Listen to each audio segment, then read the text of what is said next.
रतन टाटा आज हमारे बीच नहीं है और वो हमारे देश के एक अमूल्य धरोहर थे। उन्होंने हमारे देश के लिए, उन्होंने जो भारत के लिए किया है वो हमेशा याद किया जाता रहेगा। रतन टाटा भारत के एक बहुत बड़े व्यवसायी में शुमार होते हैं, लेकिन आज मैं उनके व्यवसाय की कहानी, उनके सफलता की कहानी कहने नहीं आया हूँ। आज मैं उनके प्रेम की कहानी कहने आया हूँ। प्रेम की कहानी, उनके पर्सनल लाइफ की कहानी। 60 के दशक में उन्हें उस समय के बॉलीवुड की एक बहुत ही बोल्ड एक्ट्रेस, बहुत ही सेक्सी एक्ट्रेस से उनकी निगाहें मिलती है, इश्क होता है, नज़दीकियाँ बढ़ती है, एक दूसरे को डेट करते हैं। जो रतन टाटा इतने सौम्य किस्म के आदमी थे, इतने गंभीर और इतने शांत किस्म के आदमी थे, जो बॉलीवुड की फिल्में भी बहुत कम देखा करते थे, उनको बॉलीवुड की एक लड़की से, बॉलीवुड की एक हीरोइन से प्रेम कैसे हो जाता है।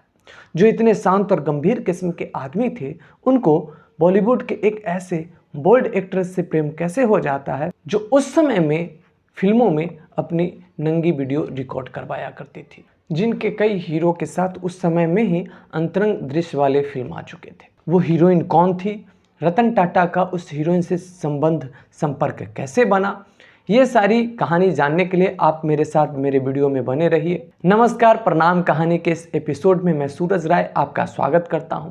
अगर आप मेरे चैनल पर नए हैं तो प्लीज़ मेरे चैनल को सब्सक्राइब कर लें।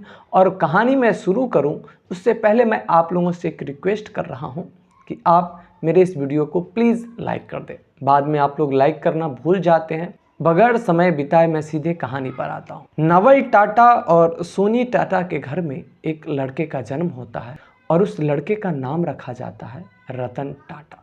ये जो रतन टाटा, इनको भारत का बहुत बड़ा सम्मान प्राप्त है, चाहे वो पद्म भूषण हो, पद्म विभूषण हो, या भारत के जितने भी बड़े बड़े सम्मान हैं वो सारे प्राप्त हैं। मुंबई में इनका बचपन बीता। इनकी जो प्रारंभिक शिक्षा थी वो कैथेड्रल और जॉन कॉनन स्कूल मुंबई में हुई, और प्रारंभिक पढ़ाई करने के बाद ये फिर चले गए आगे की स्कूल की पढ़ाई करने के लिए, स्कूलिंग करने के लिए शिमला, और वहाँ पर एक विशप कॉटन स्कूल है, वहाँ जाकर इन्होंने स्कूलिंग की। स्कूलिंग करने के बाद फिर इनको जाना पड़ा पढ़ाई के लिए अमेरिका। अमेरिका में एक बहुत ही बड़ा और बहुत ही प्रसिद्ध विश्वविद्यालय है, कार्नेल विश्वविद्यालय। उस विद्यालय में विश्व के जितने भी बड़े बड़े पैसे वाले हैं, उद्योगपति हैं, या जो लीडरशिप करने वाले हैं, उन सारे के बच्चे वहाँ जाके पढ़ा करते हैं। वहाँ से इन्होंने आर्किटेक्ट और स्ट्रक्चरल विभाग से इंजीनियरिंग की, और इसकी वहाँ से इन्होंने स्नातक पास किया, मतलब ग्रेजुएशन की। जब ये वहाँ से ग्रेजुएशन कर रहे थे, इसी दौरान उसी कॉलेज में पढ़ने वाली एक अमेरिकन लड़की से इनकी नज़दीकी बढ़ती है। एक अमेरिकन लड़की से इनकी दोस्ती होती है, दोस्ती फिर प्यार में बदल जाती है, और फिर प्यार इस कदर बढ़ता है कि ये दोनों ये फैसला कर लेते हैं कि हम दोनों बाद में जब समय होगा शादी कर लेंगे। लड़की के घर वाले जो होते हैं वो भी राजी होते हैं। इन दोनों के बीच में जो बात होती है, बात ये होती है कि जब पढ़ाई पूरी हो जाएगी तो रतन टाटा भारत आ जाएंगे, और रतन टाटा के साथ ही वो लड़की भी भारत आ जाएगी। वो दोनों भारत में ही सेटल हो जाएंगे। सब कुछ ठीक चल रहा था, लेकिन इसी बीच में 1962 ईस्वी में भारत और चीन के बीच में युद्ध शुरू हो जाता है, सीमा को लेकर, हिमालय के सीमा को लेकर। भारत और चीन के बीच में जो युद्ध हुई, इसकी खबर पूरे विश्व में फैल गई, और वो खबर उस अमेरिकन लड़की के माता पिता तक भी पहुंची, उस अमेरिकन लड़की तक भी पहुंची।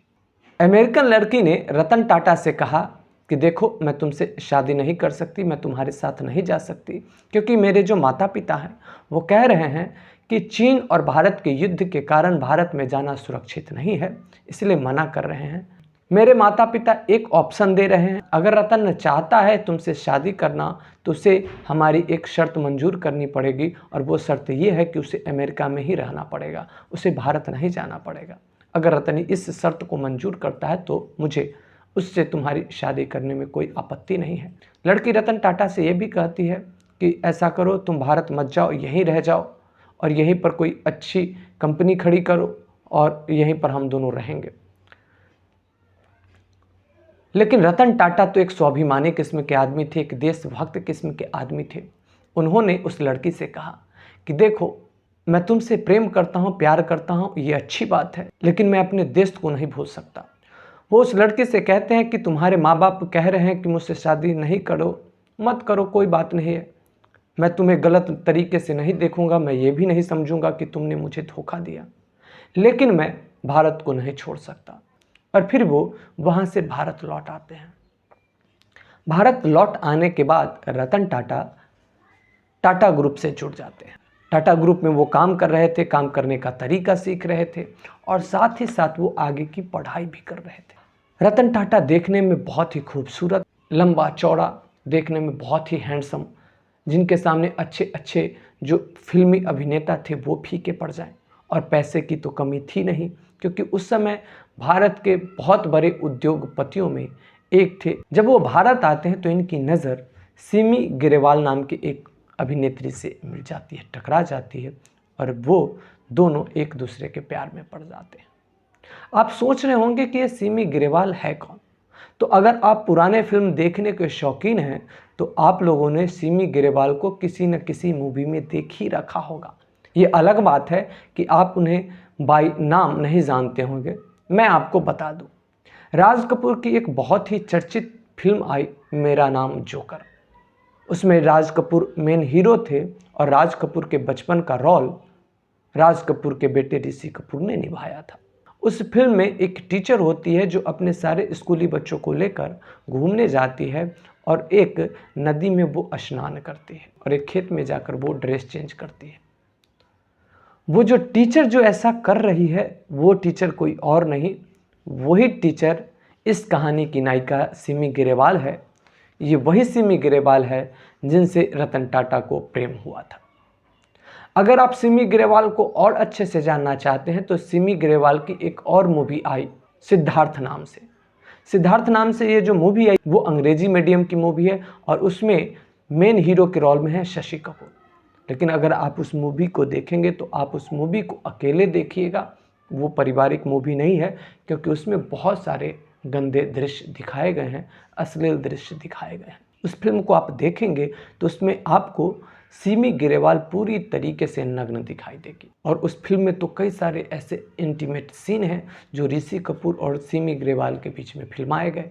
दोस्तों, आप ये सोच रहे होंगे कि जो रतन टाटा इतने बड़े रईस, इतने शानदार स्वभाव के आदमी, उनको इस तरीके की बोल्ड अभिनेत्री से प्रेम हुआ तो कैसे हुआ, मुलाकात हुई तो कैसे हुई? क्योंकि मीडिया की माने तो एक खबर यह भी है कि एक बार जब रतन टाटा हवाई जहाज से कहीं जा रहे थे तो रतन टाटा के बगल में अमिताभ बच्चन बैठे हुए थे। तो अमिताभ बच्चन रतन टाटा को पहचान तो नहीं पाए। अमिताभ बच्चन ये सोच रहे थे कि ये जो आदमी बगल में बैठा है, जब ये मेरी तरफ देखेगा और मुझे पहचानेगा तो ये एकदम उत्साहित होकर मुझसे ऑटोग्राफ मांगने आएगा। अमिताभ बच्चन इसी बात के इंतजार में थे, लेकिन इसी बीच में वो जो आदमी होता है, मतलब रतन टाटा, कई बार अमिताभ बच्चन की तरफ देखते हैं लेकिन उनके तरफ से कोई रिस्पॉन्ड नहीं करते, एकदम नॉर्मल बिहेव करते हैं। ये बात अमिताभ बच्चन को थोड़ी अजीब लगती। अमिताभ बच्चन को लगता है कि शायद ये आदमी मुझे नहीं पहचान पाया। अमिताभ बच्चन अपने आप को रोक नहीं पाते और फिर अंत में उस आदमी से, मतलब रतन टाटा से कहते हैं कि क्या आप बॉलीवुड मूवी देखते हैं? तो रतन टाटा कहते हैं कि हाँ, मैं देखता हूँ लेकिन बहुत कम देखता हूँ। तो अमिताभ बच्चन कहते हैं कि बॉलीवुड में किसी अभिनेता को आप जानते हैं? रतन टाटा कहते हैं कि हाँ, एक दिलीप कुमार है, मैं उनको जानता हूँ, मैं उनको बहुत पसंद करता हूँ। अमिताभ बच्चन को एहसास हो जाता है कि ये मुझे नहीं जानते। तब अमिताभ बच्चन रतन टाटा से बताते हैं कि मैं बॉलीवुड में काम करता हूँ, मैंने कई फिल्में कर रखी है। ये बात जान के रतन टाटा को थोड़ा सा अफसोस होता है और वो अफसोस जताते हुए खड़े हो जाते हैं। दोस्तों, ये कहानी बहुत छोटी सी लगती है, ये घटना छोटी सी लगती है, लेकिन इससे रतन टाटा के दो बातें पता चलती कि रतन टाटा कितने ही स्वभावशील इंसान थे और साथ ही दूसरी बात ये भी कि वो अपने काम पर इतने फोकस थे कि अन्य क्षेत्रों की तरफ उनका ध्यान भी नहीं था। दोस्तों, अब मेन मुद्दे पर आता हूँ। इस तरीके का आदमी को कैसे बॉलीवुड की एक अभिनेत्री से प्रेम हो जाता है? तो बात यह है कि रतन टाटा के एक दोस्त थे, उन्होंने रतन टाटा को बताया कि बॉलीवुड में एक एक्ट्रेस है, इस तरीके की है, इस तरीके की है, और वो फ़ोटो दिखाते हैं रतन टाटा को और रतन टाटा भी उससे मिलने की इच्छा जाहिर कर देते हैं। और फिर उस दोस्त के माध्यम से ही रतन टाटा की मुलाकात सिमी ग्रेवाल से होती है और फिर ये दोनों लगातार मिलना शुरू करते हैं, एक दूसरे को डेट करना शुरू करते हैं और ये डेट किस समय प्रेम में बदल जाता है किसी को पता नहीं चलता। धीरे धीरे ये खबर मीडिया में आने लगती है। लेकिन कुछ ही दिनों में रतन टाटा को ये एहसास हो जाता है कि हम दोनों एक दूसरे के लिए नहीं बने, क्योंकि रतन टाटा के जो विचार थे वो सिमी ग्रेवाल के विचार से नहीं मिल रहे थे। रतन टाटा ने सिमी ग्रेवाल से इस पर बात की और एक दूसरे को अलग हो जाना उचित समझा। सिमी ग्रेवाल भी इस बात को समझ जाती है और फिर ये दोनों अलग हो जाते हैं। इन दोनों के रिश्ते का ब्रेकअप हो जाता है। भले इन दोनों के रिश्ते का ब्रेकअप तो हो जाता है, लेकिन आजीवन रतन टाटा और सिमी ग्रेवाल एक दूसरे के अच्छे दोस्त बनकर रहते हैं।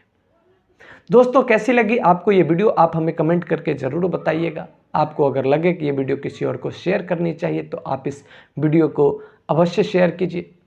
और आप लोगों से मैं यही कहना चाहूँगा कि इस वीडियो को लाइक अवश्य कर दें। लाइक करने में आपका कुछ जाता नहीं है, और आप अगर लाइक करेंगे तो मुझे इसके पैसे नहीं मिलेंगे, लेकिन जब आप लाइक करते हैं तो मेरा हौसला बढ़ जाता है। मेरे अंदर एक उम्मीद जगती है कि चलो मुझे और हौसले के साथ वीडियो बनानी चाहिए। चलिए फिर मैं मिलता हूँ अगली वीडियो में, तब तक के लिए विदा लेता हूँ। आपने मेरी वीडियो को अंत तक देखा, इसके लिए आपका शुक्रिया।